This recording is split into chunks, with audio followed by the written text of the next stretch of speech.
मांझी जी कहते हैं कि परिवारवाद हम नहीं करते और अपना पुतों के टिकट के होटल में आपका शराब भी मिलता है और शराब भी मिलता है। सर आप कहाँ से हैं? हम नालंदा से हैं और नीतीश जी के घर से आए। अच्छा अच्छा, तो आप जनसुराज से हैं जुड़े हुए? जी, जनसुराज से जुड़े हुए हैं और हम लोग तो चिकित्सक थे, इलाज करना जानते थे। अब हमको प्रशांत भैया का आह्वान पर हमने एक हमारे मित्र को टिकट दिए। हमें बहुत खुशी हुआ कि अब डॉक्टर जो सेवक थे वो पूर्णतः पूरा सेवा करने के लिए तैयार हैं।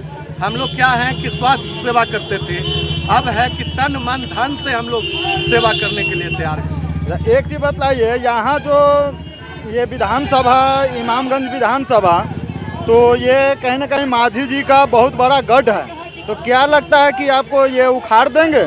मांझी जी कहते हैं कि परिवारवाद हम नहीं करते और अपना पुतों के टिकट देते। सबसे बड़ा वो ब्लंडर कर दिए, मिस्टेक कर दिए। आप परिवारवाद कर रहे हैं। जैसे आपका नीतीश जी परिवारवाद नहीं करते कि नहीं हम बच्चा को नहीं लाए, वो अपना बच्चा को नहीं लाए।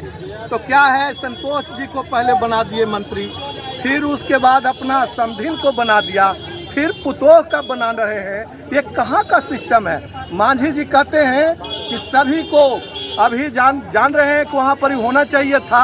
आप जाइएगा गहलौर घाटी में तो आपका आज भी दशरथ मांझी का घर देखिएगा तो रो पड़िएगा।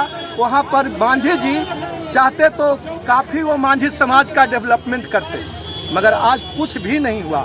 इसका सारा दोष मांझी जी को जाता है। अगर 100 नंबर में हमको नंबर देने के लिए कहा जाए तो मांझी जी को हम 5 नंबर भी नहीं दे सकते। तो क्या लगता है कि यहाँ इनका खूंटा उखड़ जाएगा? जो जातिवाद में जो जातिवाद बांटा हुआ है तो खत्म हो जाएगा। हम जातिवाद, युवा लोग को रोजगार चाहिए, झांसा नहीं चाहिए, सपना नहीं चाहिए, अच्छे दिन नहीं। मोदी जी कहे थे कि अच्छे दिन लाएंगे, वैकेंसी आता है केंद्र में। नीतीश जी कहे कि हम अच्छे दिन के साथ हैं, तो क्या अच्छा दिखता है? कोई कारखाना खुला, एगो आपका लेदर का फैक्ट्री तक नहीं खुला, तो कैसे अच्छे दिन आया?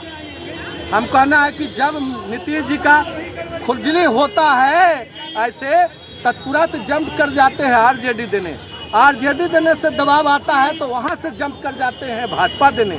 ये सिस्टम अब मानसिकता जो नीतीश जी का है, कभी अब महिला पर अब शब्द बोलते हैं, कभी तीर चलाते हैं, ऐसे तो ऐसे करके भीग देते हैं। ये क्या है? उनका अब आराम की जरूरत है। उनको राजपाल कहीं नीति क्या, मोदी जी तो चाहिए रहे थे कि हम राजपाल बना देते हैं। राष्ट्रपति का सपना नहीं देखिए, जैसे मांझी जी को सपना दिखाए उसी तरह से नीतीश जी भी कुछ दिन के बाद सुनिएगा कि मोदी जी राजपाल कहीं का बना दिए। और जो कहा जाए बीजेपी हमेशा सबको खा गया है, छोटा पार्टी। अगर जनसुराज पार्टी अगर जीतती है तो बिहार में क्या मतलब, अभी तो ये 4 सीट जो है ना अगर जीत जाती है तो फिर ये क्या करेंगे, यहाँ कार्य क्या करेंगे? अरे 4 तारीख ही ये 4 गो सीट टेलर है। अगर 4 में 4 निकल जाएगा तो ये आपका 29 का भविष्य निर्णय कर देगा। पीएम के लिए जनसुराज का पार्टी का हो जाएगा। ये नोट कर लीजिए आप कि कोई बंदा जो गया में आया था नालंदा जिला से, वो कह के गया 4 सीट अगर निकल गया तो आपका 29 सीट डगमगा जाएगा मोदी जी का। आपका मोदी जी जो सपना दिखाए अच्छे दिन लाने का, वो सपना नहीं था, वो आशा था। हमेशा कहे क्या मोदी जी बोलते थे, इतना दे दें, इतना दे दें। तो इनके नौटंकी समझ रखते हैं क्या है? नौटंकी मदारी जैसा है, वो हमेशा बात किया है बिहार में जब भी आए।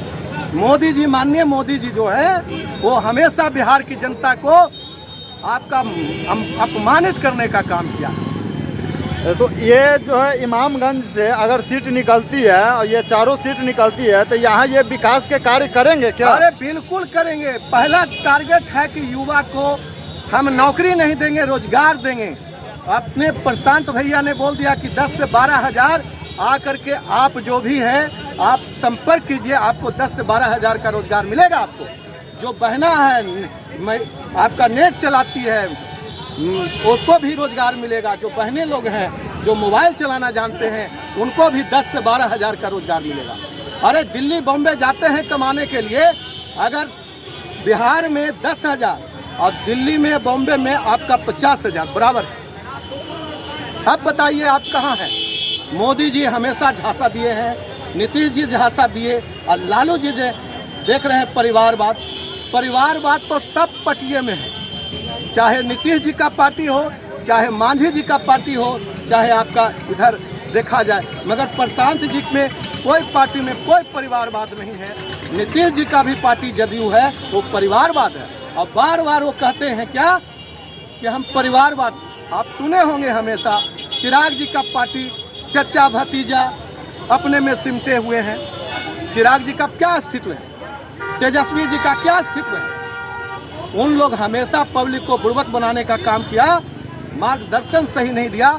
नहीं तो आज के डेट में कल कारखाना होता यहाँ। और नीतीश जी खाली नालंदा को विकास करने के लिए सोचते हैं, मगर नालंदा से मैं बोलता हूँ तो विनाश पुरुष हैं, कभी कर कारखाना लगाने का बात नहीं किया। इसीलिए ज़्यादा बेरोजगारी है तो नालंदा में है। देखिए ऑडियंस फैक्ट्री बनाया, कितना का सस्ता ज़मीन लिया और किसी को रोजगार नहीं दिया। आपका फिल्म सिटी बनाए हैं, घोषणा किए हैं, आज तक एक भी ईंटा नहीं लगा।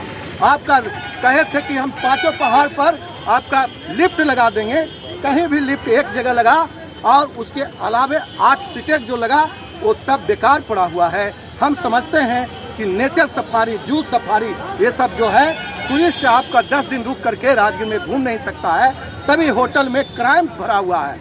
वहाँ जो है आपका पेपर के माध्यम से पता चलेगा कि राजगीर के होटल में आपका शराब भी मिलता है और शराब भी मिलता है। ये साबित आपका पेपर करता है। नीतीश जी जो शराब कहते हैं कि बंदी है, शराब बंदी के आड़ में आपका सबसे अमीर पार्टी क्षेत्रीय पार्टी में जदयू कहलाता है। चलिए, बहुत बहुत धन्यवाद सर।